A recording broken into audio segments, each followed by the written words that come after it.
Muita coisa mudou aqui depois que a gente saiu, né? O meu sogro transformou o quarto, que era o nosso quarto ali, o nosso cantinho, no espaço dele, onde ele bota as coisas, acho que um pouquinho de tudo, né? Um pouquinho de tudo dele. Mas antes aqui era muito diferente. Quando a gente se mudou pra cá, logo assim que a minha filha nasceu, logo um pouquinho antes dela nascer, né? No finalzinho da minha gravidez, eu lembro que a gente montou aqui. Aqui era o nosso quarto, o quarto dela, o lugar que a gente fazia tudo. A gente vivia aqui dentro desse quarto. O berço dela ficava mais ou menos aqui, nessa direção.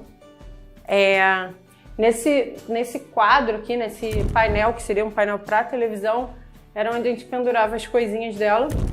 Essa mesinha era uma mesinha dela, de botar as coisas dela, de cuidar dela, fralda, essas coisas. E mais tarde, essa mesinha foi virar ali o início de tudo, assim. Foi onde eu comecei a entender, a estudar e a trabalhar, mas eu vou contar essa história mais pra frente pra vocês. Aqui nesse painel a gente pendurava, botava os bichinhos dela aqui em cima, pendurava o bichinho de pelúcia dela aqui. Cara, é muito estranho até você ver assim e começar a relembrar, né, de como era e como tudo mudou. Tipo, até que mesmo essa cortina que tem hoje aqui, na época não tinha. Eu lembro que pra poder cortar um pouco a luz e até pra ter um pouco mais de liberdade, privacidade, ninguém da rua ver aqui dentro, a gente pendurava lençóis aqui nessa janela. Aqui ficava o nosso armário e a cama ficava bem aqui no meio do quarto. Ficava assim, bem apertadinho, né? Tudo junto dentro desse ambiente.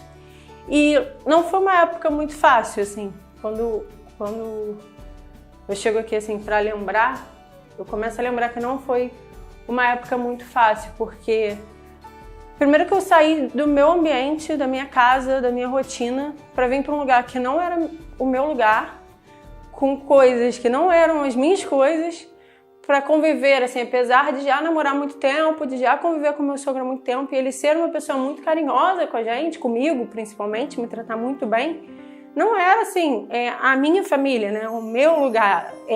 Tem muito aquele ditado que diz, quando a pessoa casa, ela quer casa. Quando você casa, tem um filho, você quer uma casa de preferência que tenha um espaço para você e para o seu filho, sabe?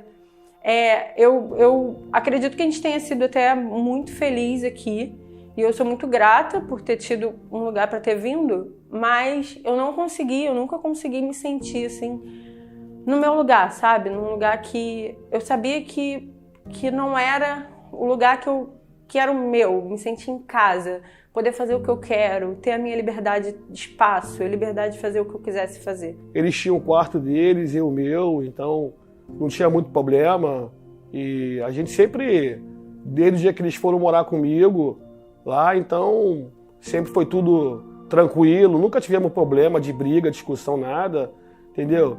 Eu e a Fernanda, a gente se dava bem lá em relação à cozinha, às vezes ela fazia comida, eu fazia, entendeu? E foi assim sempre, entendeu?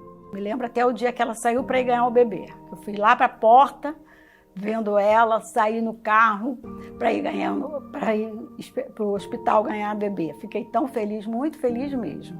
Um ano inteirinho, exclusivamente a maternidade. E eu não tinha uma fonte de renda, porque eu não era CLT, eu era estagiária. Fui demitida, né, dos 2 estágios. Estagiário não tem direito depois que engravida. Então fui demitida dos 2 estágios, não tinha uma fonte de renda minha, a nossa única fonte de renda era o táxi. E depois de um ano eu comecei a pensar em me inserir de novo no mercado de trabalho. E eu só fui para uma única entrevista, porque eu vou contar isso para vocês agora. Eu fui para uma única entrevista que era para um processo de trainee de uma loja muito conhecida no Brasil, tipo de varejo, muito conhecida mesmo, era um processo muito grande de trainee. Eu fiz todos os processos, fui passando por cada fase desse processo. Eu lembro que até aqui mesmo nesse quarto eu me inscrevi, a cama estava aqui, eu me inscrevi na cama. Eu lembro exatamente do momento que eu me inscrevi, como começou todo esse processo. Até que chegou uma penúltima fase do processo, que era uma entrevista aqui no Rio de Janeiro mesmo, e a próxima fase seria fora do Rio, seria num outro estado. Só que nessa penúltima entrevista, todas as perguntas que me faziam não eram relacionadas a mim, à minha capacidade enquanto profissional, mas apenas, única e exclusivamente da minha capacidade enquanto mãe. Parecia que eu tinha que escolher, parecia que eu tinha que fazer uma escolha, sabe? E eu sei que isso é o que acontece com a maioria das mulheres, principalmente depois de serem mães. A gente precisa escolher entre ser profissional ou ser mãe. Parece que a sociedade, o mercado de trabalho, impõe pra gente que seja uma escolha. Você não pode, ou você vai ser uma boa mãe e se dedicar ao seu filho no momento que ele precisa de você, ou você vai ser uma boa profissional. E eu me senti muito acuada nessa entrevista e ali eu percebi que eu nunca mais na minha vida eu queria ter que passar por algo parecido, sabe? Onde eu não tivesse resposta, onde eu não soubesse o que falar, o que eu iria falar para aquela pessoa que estava me entrevistando. Porque eu não sabia. Quando ela me perguntou, se sua filha ficar com febre, o que você vai fazer?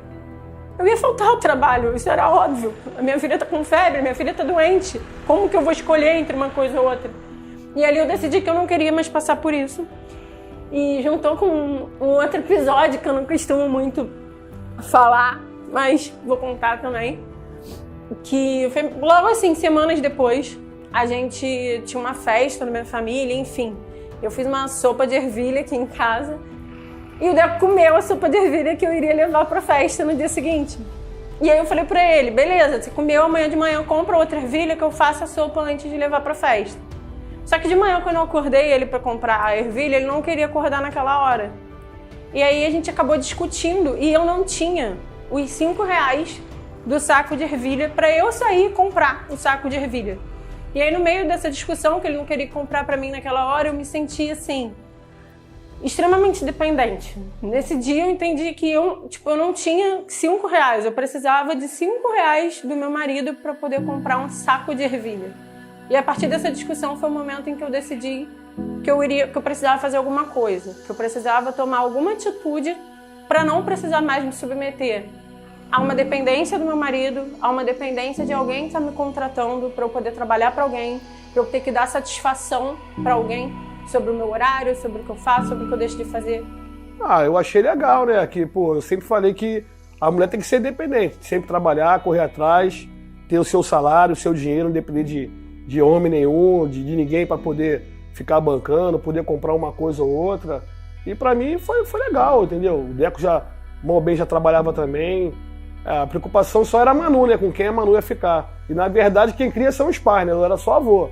Mas eu sabia que alguma coisa, de repente, lá na frente, ficaria melhor e poderia ajudar todo mundo, entendeu? A eles, a mim, a própria mãe da Fernanda, a própria Adriana, que era avó também, entendeu? E todo mundo ajudou de uma forma diferente até eles conseguirem chegar no objetivo deles, entendeu?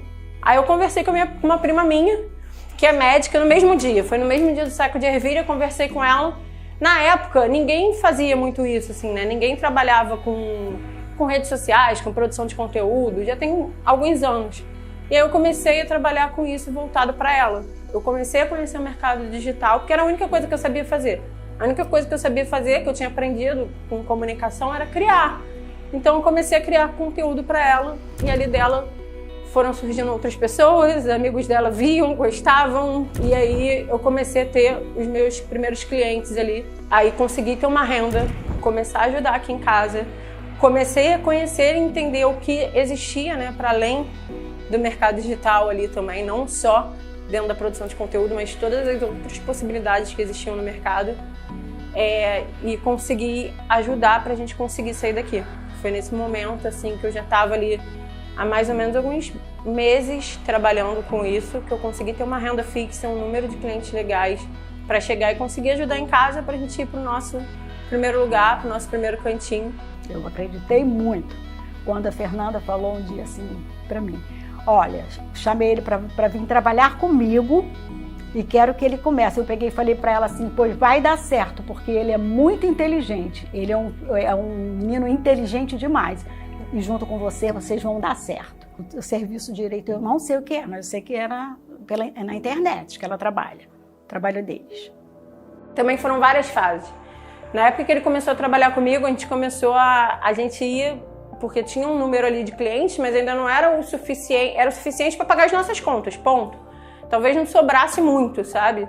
E aí a gente rolava para poder tentar conseguir mais clientes, botava e deixar, a Manu ficava com a avó dele cuidava dela pra gente.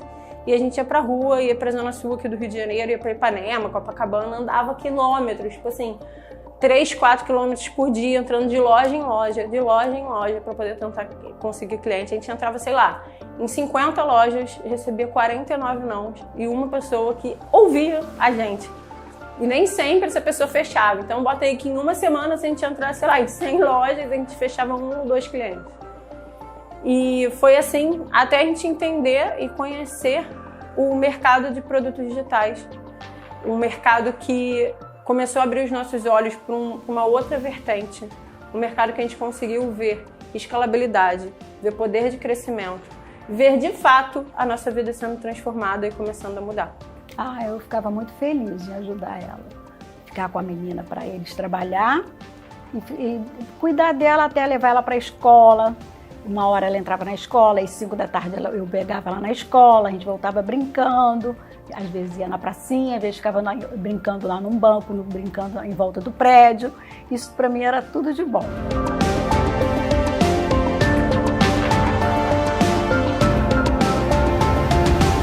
E aí o que eu tinha era essa mesinha aqui. Eu peguei essa cadeira aqui que era da época da cozinha mesmo, né? Ficava na cozinha. Meu computador. Foi aqui que eu sentei e comecei a trabalhar mesmo. Comecei a ter meus primeiros clientes, meu primeiro contato, estudar. Foi tudo aqui, sentado assim, exatamente nessa mesinha, pequenininha, nessa cadeira assim, com pouquíssimo conforto. Não é tipo uma cadeira confortável. Aqui nas gavetas ficavam até as coisas da Manu mesmo dentro, nem eram as minhas coisas. E foi assim, foi exatamente aqui. Às vezes eu queria mudar de ambiente, eu levava ela para a sala um pouco, eu trazia para o quarto, tentava mudar a posição dela para ver se melhorava um pouquinho o ambiente do trabalho. Mas não era assim, nem de perto algo extremamente confortável, as melhores condições para começar a aula.